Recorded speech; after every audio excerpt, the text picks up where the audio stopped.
Okay, so it's confession time, and of course the new podcast arrived on Friday, and Nick Payne has got in touch. He says, so I was driving home listening to a confession on your podcast, the one involving the ambulance service. My watch picked up the word emergency and promptly decided to tell my phone to call 112. Oh, no. Which was embarrassing. It left me in a blind panic as I was driving, and this was technically not my fault, but it was your fault. Okay. Do you think that's... I mean, I suppose it is my fault. It is your fault. I'm going to say it's your fault. Yes. Do you think? I don't think so. No, I don't think so. Thank you. At least there's someone who's on my side. Anyway, I apologise. Yes, just turn off notifications or something like that. Or have a stiff word with your watch, not to talk to your phone. Not a sentence that would have been said in a previous generation. Today's confession comes from Timothy. I don't think there are going to be any typical problems here. Simon, Matt, Holly, and all the other minions, I would like to keep this confession anonymous. Oh, I changed the name. That's fine. I suddenly realised. Okay. As it involves my ex-wife, I'll call her Kath, who is still not aware of this dastardly deed that I need to confess. So we're calling him Timothy, but he's not Timothy. I hope. Right. We moved into our own house in 1992, having lived with both sets of parents for periods following our marriage. In order to afford the mortgage, I worked long hours as an electrician, with Kath helping by working part-time in a coffee shop. It wasn't long after moving in that Kath started doing something that she hadn't been able to do at her parents' houses. I would generally go to bed about 9:30, knowing that I had to be up early for work. As her coffee shop didn't open till 10 a.m., she could stay up later some nights. The problem was that she loved listening to pop music on cassette tapes on our stereo with headphones on, Madonna albums being her favourite.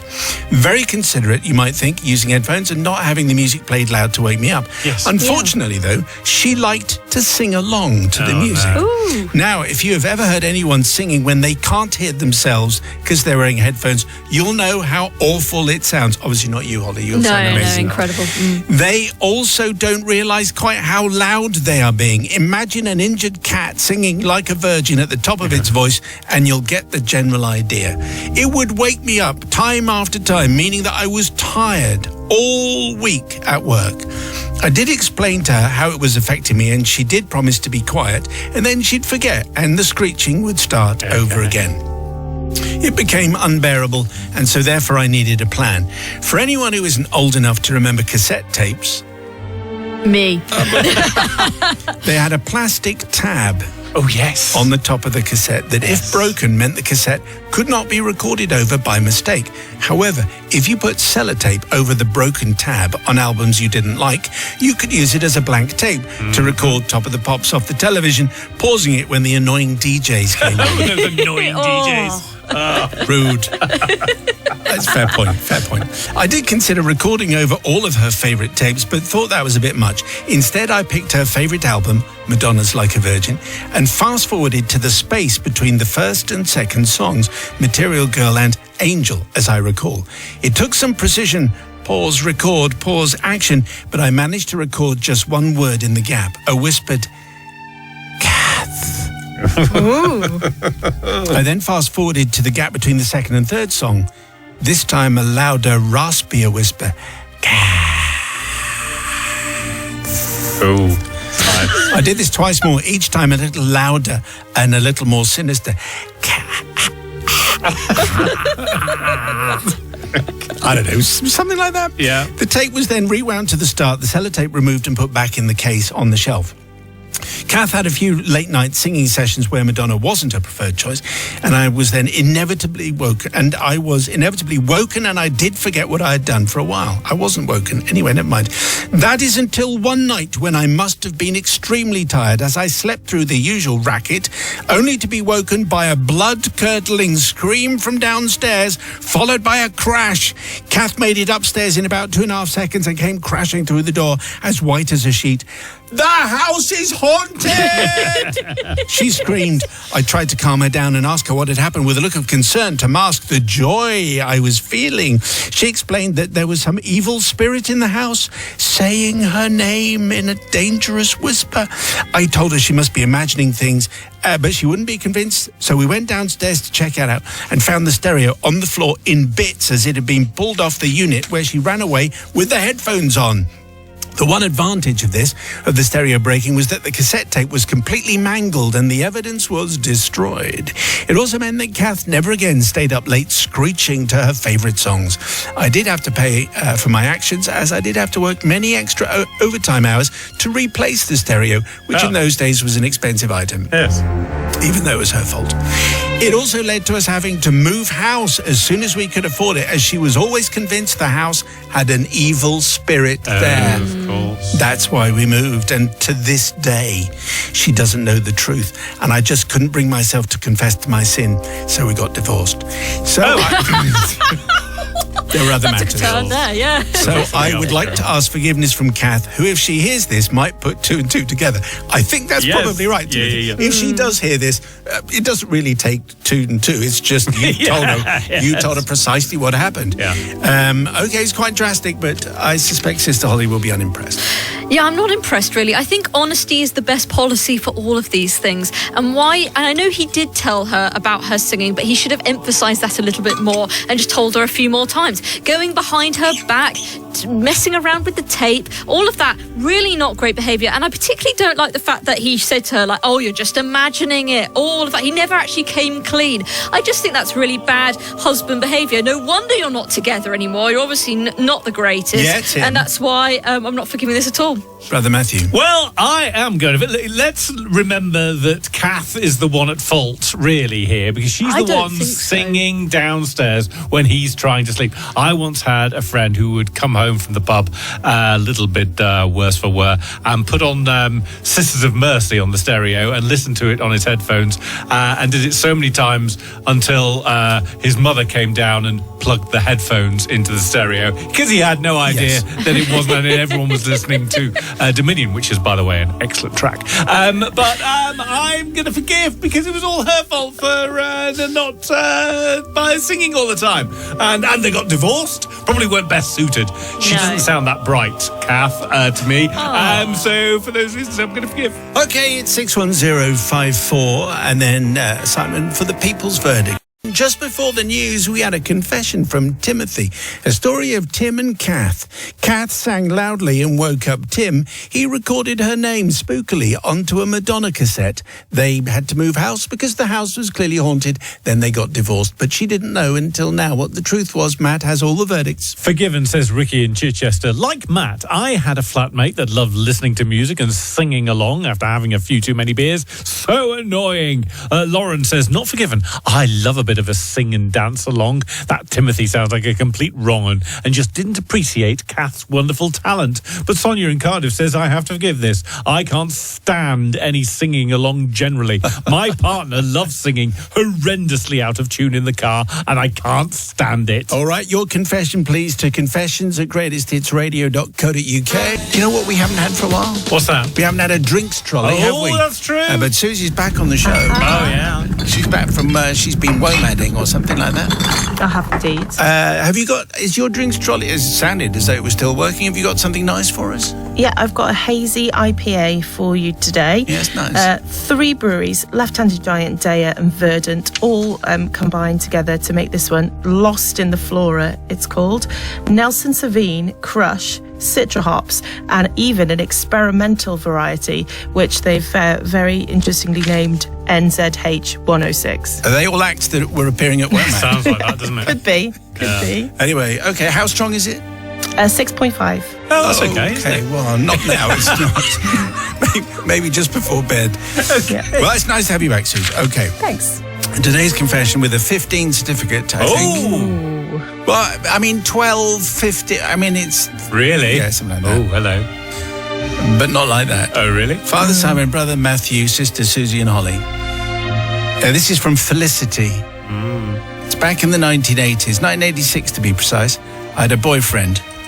Let's call him Dave. Now, when I first met Dave, he had thick glasses, hair the colour and texture of straw, fair bit of acne, but I liked him and he made me laugh. Contact lenses were becoming a thing, so he thought he'd try them out, and suddenly he looked so much better. He would just need to sort out the straw and he'd be fine. So he checked into the local barber, and when he finally emerged again, he was actually quite a hottie. Oh, there he is. There he is. Look at that. Anyway, plenty of people made flattering comments regarding the new and improved look. And Dave, I have to report, got a little bit vain Oh, there's a over his amazing looks, constantly checking himself out in the mirror and shop windows. To be honest, it got a little bit tiresome, but I thought he'd get over himself eventually. But then he started to get a little bit more female attention. I mean, I wasn't bothered. We'd been together several years by then. So we move on to the incident that I have to confess to. Okay. I was 18 now, and I just found out that I was pregnant. Which was a surprise, but I was happy. Dave, however, was not. But I thought at some stage we'd sit down and talk about it and make some decisions. Right. We kept the news to ourselves and went out to meet some friends, and a mutual friend asked if he could talk to me more privately. It turns out that Dave had been playing Cluedo with other ladies. Oh, dear. He could share this information with me as he'd been out with Dave when he slipped away with some filly or other. I thanked him for letting me know and assured him that I wouldn't tell Dave how I found out. For now. Okay. But anyway, so we realised the kind of bloke Dave is. Yeah. Yeah. The following evening, Dave went for his usual half-hour scalding bath to wash his mullet and to do his clear skin routine. Oh, you still have the mullet then? Yeah, Right, okay. he did. But apparently that was the thing in 1986. It was. We all had Fine. mullets back then. Did we? All right. I said that I'd watch some TV and clean his contacts for when he came out. Make sure your hands are clean, he said as he was leaving the room, checking himself in the mirror. Of course, dear, I replied. Wow. First roll out for that one then. So it's not like an 18-year-old from 1986, really. So I watched a little TV and then I got the cleaning routine underway. He came through and I dutifully had his first lens on the tip of my finger ready to go in. Right eye ready, I said. So in it goes, and suddenly he starts a yelling and a shouting that his eye was all gritty and the lens was hurting. He got the lens out and was still squealing in pain. He went and got an eye bath and cleaned out the lens again before putting it back in. Must have had some fluff in my eye from the towel, he said. Anyway, I dumped him a couple of days later. Oh, right, there it is. A few months later, I gave birth to a beautiful daughter who he's never wanted to see, and the next time I saw him was in court to deal with a small matter of child support for the next 18 years. Good. This is like EastEnders. We've This is- jumped forward a little there, but Yeah. anyway, yes. Yeah. So I should confess to you now, Father Simon, that it's not funny. When I was helping with his contact lens, what he didn't realise was that I hadn't washed my hands. No, she hadn't, had she? Where had they been? There might have been just a tiny bit of grit on my finger.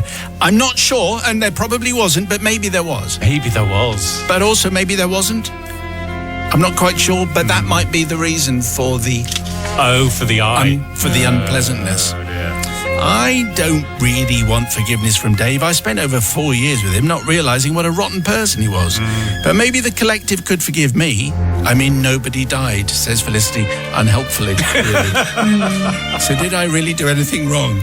So having bared my soul for the first time after 40 years, is it worth a smart speaker?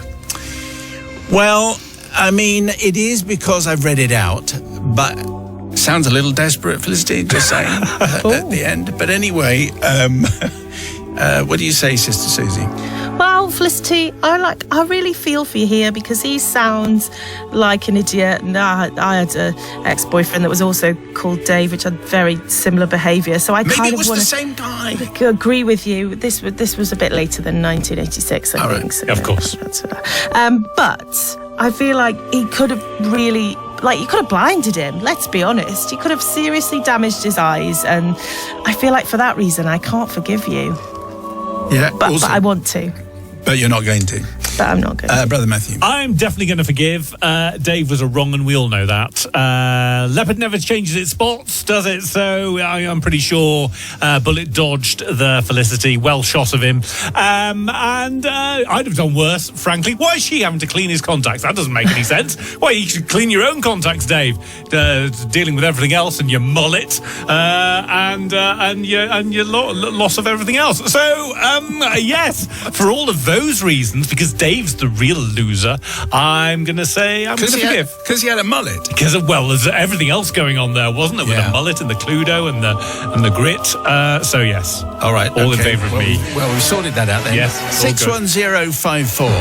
We have the people's verdict because, just before the news, we had a confession from Felicity about Dave and Felicity. He played Cluedo. She played with his contact lenses. The people's verdict is in. Here we go. Forgiven, says Olivia in Milton Keynes. Dave was dreadful cheating on his girlfriend. He deserved it. Sarah, though, says not forgiven, only because I wear contacts. And this confession has made me feel a bit squeamish. Dave was a wrong un, though. That's true. And Katrina says, I have to forgive this horrible man, horrible mullet, horrible contact lenses. Well, if you have... So Felicity gets the speaker, and if you fancy one and you fancy your confession being read out, just let us know. Send it to confessions@greatesthitsradio.co.uk. Time for a little sharpener, I think, before we head into confession territory. What do you have lined up today, Suze? A very delicious Romanian wine called Fetiasca Regala. Okay. Very delicious, zesty, kind of peach, rosy apple flavours. Very lovely. You should have a glass. Okay, well, if you could send us some round, that would be a very nice thing. Thank you. I will. That's the ladies from the pub. So here we go with today's confession, which comes from Hillary. Maybe a PG in terms, if you're eating or something like that. Oh. To the finest ecclesiastical minds assembled, Father Simon, Brother Matt, Sister Susie and Sister Holly, my confession isn't one of greed, envy or gluttony. Instead, I'd like to confess to committing what may be the least dignified act ever performed on a honeymoon. This happened on my and my lovely husband Steve's honeymoon back in 2008. We decided to do a grand tour of Italy, driving from Abruzzo to Rome. A quick travel tip, if you accidentally drive the wrong way up a one-way street in Italy, don't. The Italian police have absolutely no sense of humour. We discovered this on day 3. I'd have thought, Hillary, the police aren't there to have a sense of humour. I think for them to say, you can't drive this way. Yeah. Anyway, eventually we arrived in Rome and asked our hotel concierge where he'd recommend for dinner. With a sort of passionate arm waving that only Italians can achieve, he told us about the restaurant. Apparently it was spectacular. He insisted on booking it himself and assured us he'd take care of everything. Well, the restaurant was breathtaking. It overlooked the Vatican, beautifully illuminated against the night sky, white tablecloths, crystal glasses, waiters gliding around like ballroom dancers. It was the sort of place where they probably charged extra for breathing. We'd actually been hoping for a little family-run trattoria serving pizza and pasta, but there we were, and not much we could do about it now as the taxi had already sped off into the night. At that point, Steve shrugged and said, well, we're here now. Let's just enjoy it. We'll make this our honeymoon splurge. So fair enough, so we did. We toasted our marriage, we admired the view, we enjoyed several glasses of wine and a couple of cocktails, and I demolished a magnificent plate of scallops. We decided to walk, slightly stagger, please drink responsibly, back to the hotel, admiring the sights of this beautiful romantic city. However, at around 3 o'clock the following morning, I woke with my stomach performing what can only be described as the river dance. Okay. I tried to convince myself I'd be fine. I was not. I sprinted to the bathroom where my needs were urgent and various. Yes. As if that wasn't enough, I suddenly became boiling hot, dizzy, and convinced I was about to faint. Steve! I yell. He comes rushing into the bathroom just as I grab the nearest towel, threw it under the cold tap and plastered it over my face. The relief was instant.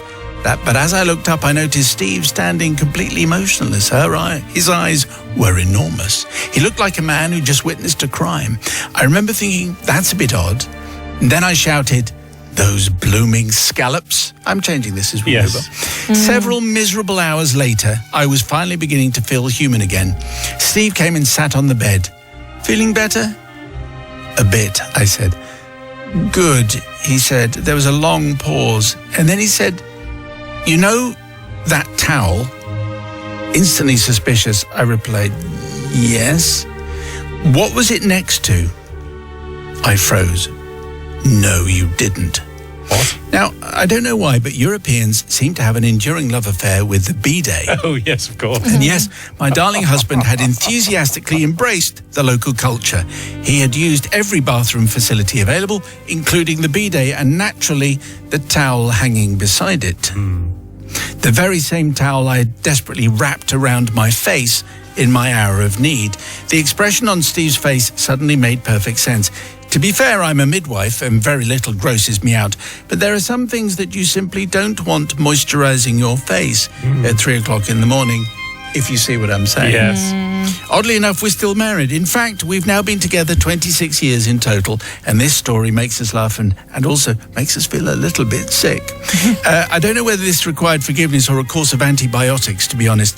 I'm seeking forgiveness on behalf of me and my husband, Steve, from the hotel's housekeeping staff at a rather posh hotel in Rome. They really deserved better guests. Yours pleading for forgiveness, young Hillary. Okay, well, that's a very nice mix, I think. I thought so. For me, one of my finest, one of my very, very finest.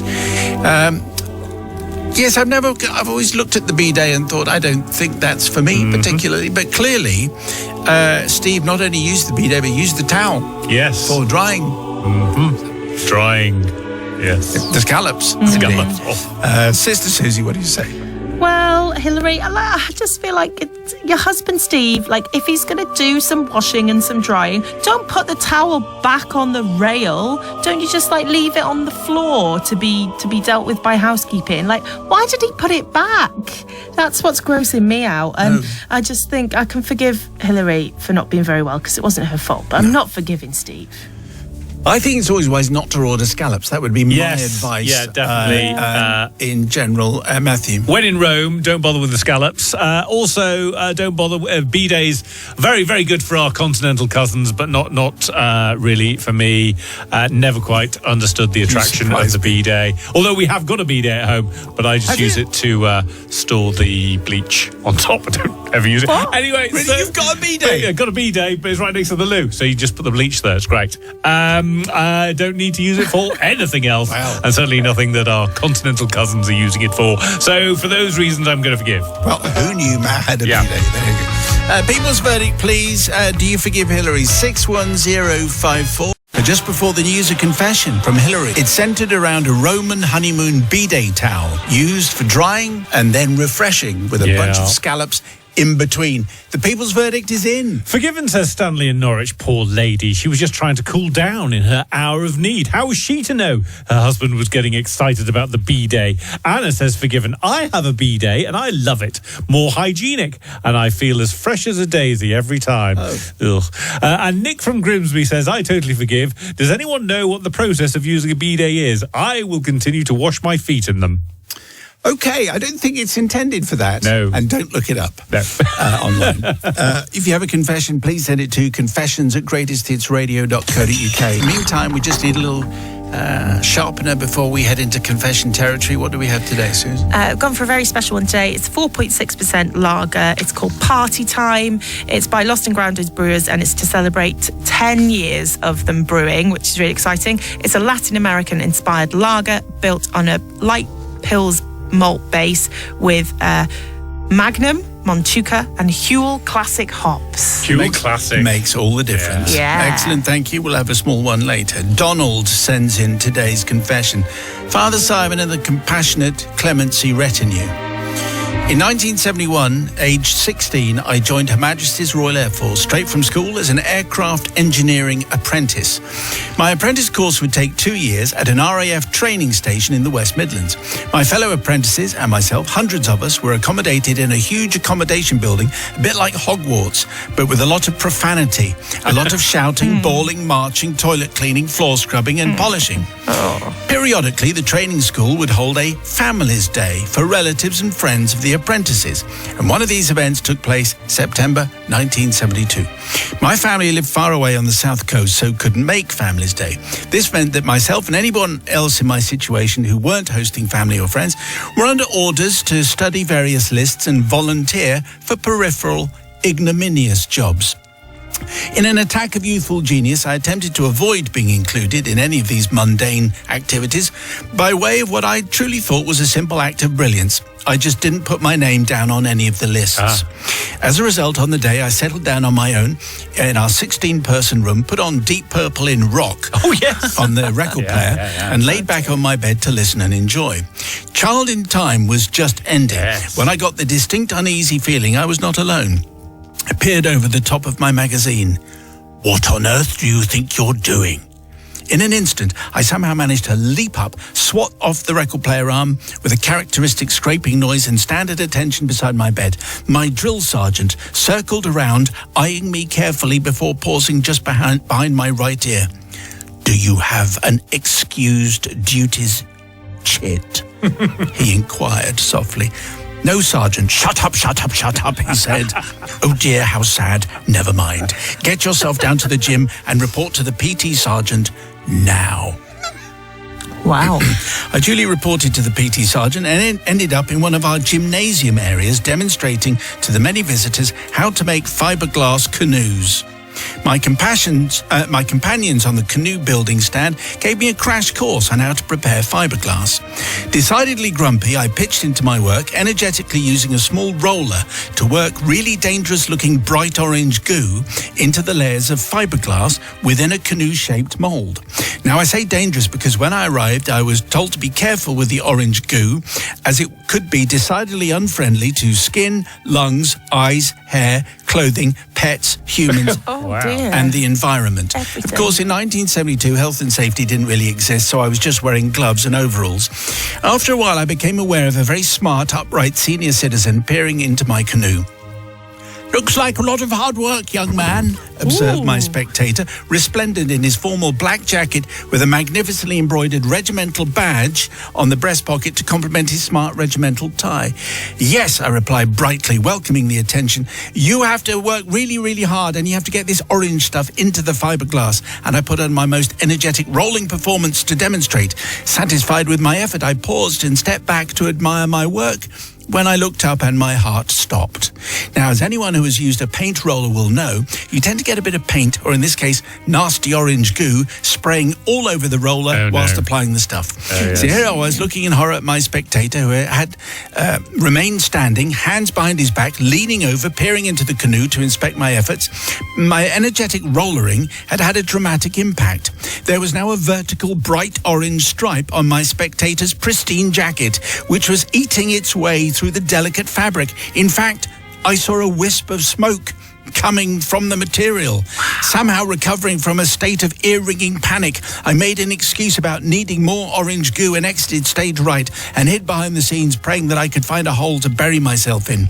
My only pathetically weak compensation being that as I scurried away, I noted that incredibly I had managed to miss both his tie and badge. But the jacket was done for and was melting as people watched. Eventually it started to fall apart and it and he had to be removed.